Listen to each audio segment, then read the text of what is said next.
Good people on the search for good content. What's good? Welcome to the second episode of Song of the Week. I'm one of your hosts, Bill Farrow, and obviously you know him well by now, the master of the channel, and obviously co-host of this segment, Jordan Bell. Jordan, how you been, man? How's your week? What are you listening to? Bill, I'm doing good, my brother. As you know, I'm still out here on the East Coast, and spring is starting to spring, right? It's starting to sprung, I guess is the term. Like T-Pain. Yeah, like we're starting to see the cherry blossoms bloom. The weather's starting to get a little bit better. And so, like with my music vibes, I'm starting to get into like car music with the window down. Hmm. Right? Like that's the vibe I'm kind of feeling this week. And so I was trying to think of what are my car tunes? What are my songs to listen to that put me in that right mood as we like kind of make that turn from spring into summer. And we see everybody outside running, riding their bikes. The kids are outside hooping. Life is just a little bit different this time of year. So, for my pick for song of the week this week, I went with a new artist, and I'm curious if you've heard of these guys. I want to give a quick shout out. Shout out to my buddy Brandon. Brandon's the one who sent me this earlier this week. These guys go by 1999 Write the Future. Oh, I've heard. Okay. Yeah, All heard right. of. Excuse me. Haven't dove in, but I've heard of. All right, so 1999, Write the Future. The best way for people that aren't hip to these guys yet, the best way that I can explain these guys, at least this album that I'm listening to right now, is these guys are kind of like a DJ Khaled, like a new version DJ Khaled, where they're doing these like compilation albums. I guess is kind of what I'm bumping right now. So they got this album called Hella, and like I think they're just some kids from Cali that Hmm. are bumping this new music. The guy that is on the song that I really like right now, that's going to be my song in the week, and I think he's kind of the lead guy, is a guy named Rich Brian. Yeah. And so my song of the week this week is a song called Light Rails by 1999 Write the Future, and it's featuring Rich Brian and a classic guy of mine, Ricky Rose. All Oh, right, yeah, you got a little yeah.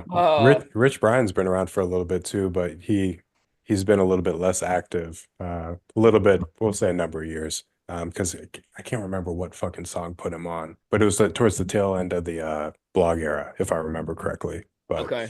So I, yeah. I missed these guys. I was not familiar with this. Like I said, my buddy sent me this a couple days ago, and I've been bumping this album. And they've got this cut, like I said, called Light Rails with Rick Ross.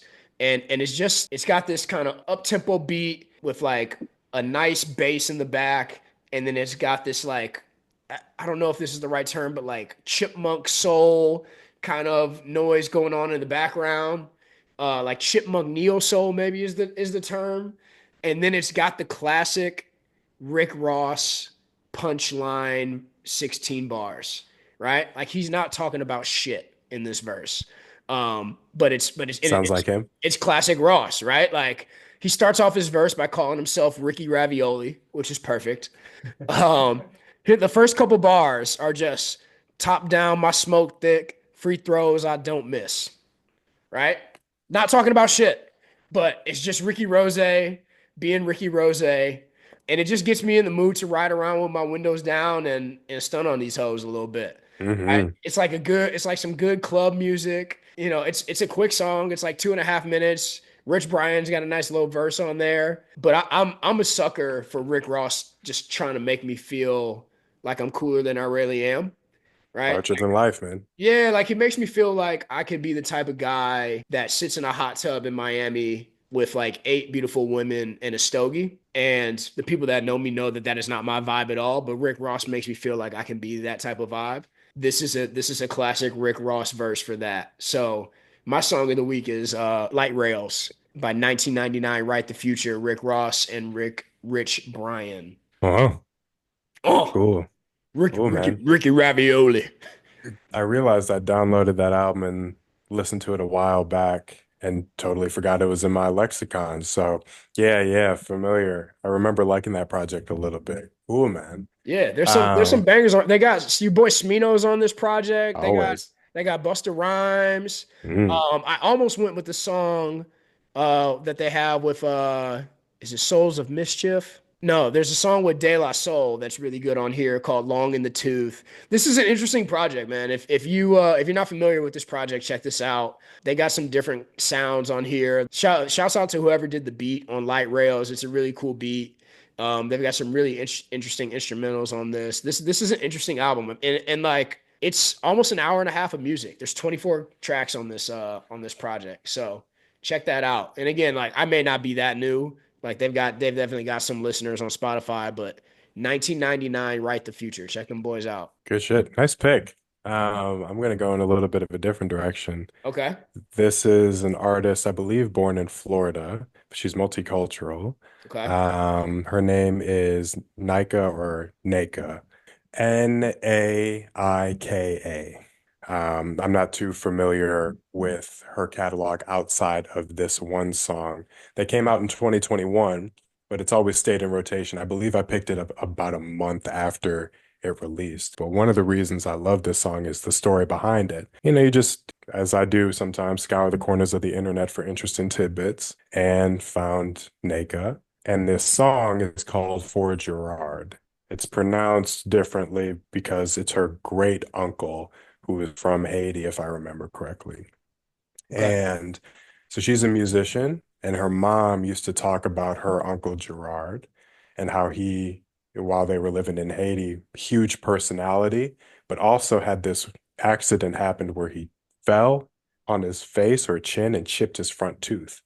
And as a result, he ended up being able to whistle in like a really distinct way. And Hmm. so Naka, never met her great uncle, but said that her mama went back to Haiti for a little bit and brought back a vinyl record. And it was something that her great uncle had ended up recording. And at the time, she didn't have a vinyl record player or just a record player, excuse me. And she said for about a year, she wasn't able to find a place to spin it. But eventually, she got her hands on the necessary equipment to spin. And she said the album was filled with her great uncle telling jokes, doing a little bit of singing, and also whistling. And it was like this really amazingly beautiful, unique whistle sound. So she holds her phone up to the record player, records it, and then samples it. And Okay. so that and so that becomes the basis for this love song again from 2021 called For Gerard. And it's just a feel good, very feathery, light, effervescent, almost like Disney birds emerging from the trees and start singing to like pick up your mood. It's very vibrant. It's a little bit understated as well. But what I love about it is the fact that that to me is like the epitome of artistry, right? It's creativity, it's authenticity, it's familial influences and drawing on your past experiences. But sometimes it's also just the divine powers putting things that you need to encounter in your pathway. And in her case, it was this record that her great uncle had ended up recording, however many years ago. And the song starts off with the sampled whistle. And it sounds like, again, kind of that animated bird or similar to an animated bird that you hear in like a film before like the big musical number starts. Yeah. And it's interesting. It's like winding, it's like a little bit eerie, but it's, like I said, feathery and uplifting. And it just sets the tone perfectly for this love song. And she's a great singer. And she's really grown her following since 2021. I think she's got 1 million on TikTok and right around maybe a little bit over 775 or 750K on IG, if I remember Yeah. correctly. But I love that song, and I've been listening to it since 2021, and it caught my shuffle 4 or 5 days ago, and it's just been coming back to the top of the playlist or the shuffle cycle for me pretty much every day since, because it was nice to re-encounter it.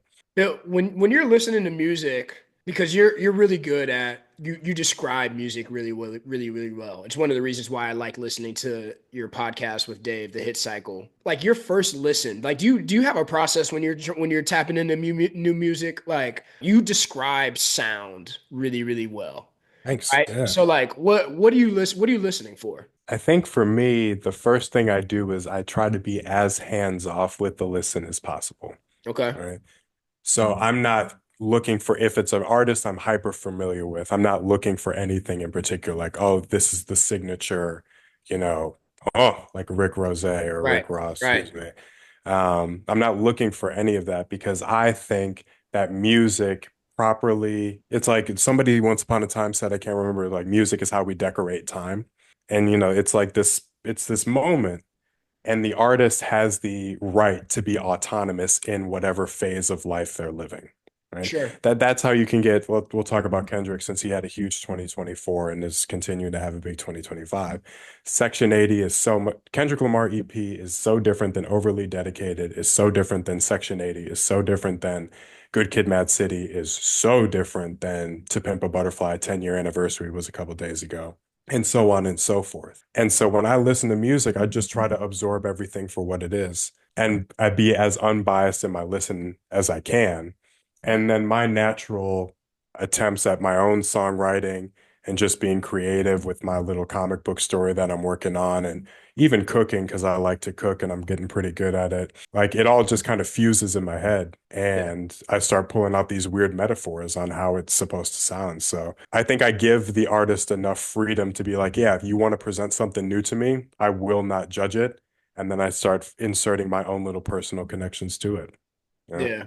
No, it's interesting because I think I'm always trying to figure out how the sounds make me what emotions do the sounds bring out in me, Mm, right? And so like I'm already thinking about next week's song of the week, and I've got a couple songs that I have in mind that like I'm trying to think of like kind of what I have coming up in my life and like what emotions I need to be in tune with as I go into the next phase, right? Like sure. I think song of the week is interesting partially because every week can be so different for both of us, right? Like what we're Hmm. going through, what the seasons bring, right? Like right now I'm just in a good mood because the weather's better, right? So I went with Yeah. this song. But like as I like focus on some other things, I may need to tap into different emotions. And so like when I think like one of the songs that I think about all the time, and I'm sure at some point I'll pick this for song of the week is As by Stevie Wonder. Mhm. Um, Perfect song. yeah, and like there's something about that the lyrics to that song are amazing, right? But like I didn't really focus on the lyrics to that song until 3 or 4 years ago, right? Like I just knew I loved that song. And then I really read the lyrics and I realized how beautifully written it is. But even before that, that song just made me cry all the time, Mm, right? And it was something about the way Stevie sounds and the instrumentals and all of that. Some of the best songs aren't always songs that are great because of the lyrics, but they're songs that are sure. great because of the sounds, right? Like I think of Sitting on the Dock of the Bay, right, where Yeah. he whistles the last verse. Like Yep. that's an amazing song. I'm blanking, but like there's obviously hundreds of others. And even like we said with this one that I picked, right, the Rick Ross, like the patented oh from Rick Ross, or Mhm. the lighter flick from Lil Wayne, right? Like there's Yep. certain sounds that you can get in music that provoke different emotions and stuff like that. So that's all very cool, man. Yeah, man. It's to add on to that point, this doesn't necessarily qualify because it's a great lyrical performance by Nas and AZ as well. But the end of Life's a Bitch, where Nas's dad, Oludara, is just playing the trumpet, and the direction was, make it sound like summer when we were growing up, right? Like Yeah, that's something that makes that song amazing. It's a totally different texture from a totally different genre that just combines. So it's pretty sure. cool. There are no right answers to the moral of the story is there are no right answers to this. It's if then so. If it sounds good, then it sounds good, so it's all good. You know what I mean? Exactly. I like that. I like that.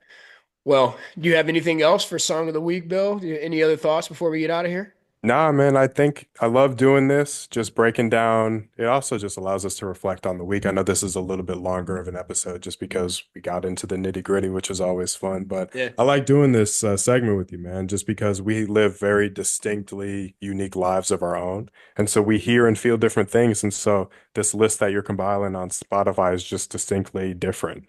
You know, 100%. we haven't been on the same wavelength, I guess, in the times that we've done this. I guess it's only the second go round, but we haven't been on the same wavelength yet because we hear and love different things about music, but it all is under the umbrella of having good taste and bringing good people good content. So there you That's go. all. That's all it is. All right. Well, thanks everybody for tuning in. Again, the link to the Spotify playlist is up on the YouTube page. Be sure to check out Instagram, Twitter, what's it called? TikTok. We've got all that stuff. All these videos and all that stuff will be posted on all of those platforms. Um, I am your co-host, Jordan Bell, for my co-host, Bill Farrell. Thanks for watching. Peace.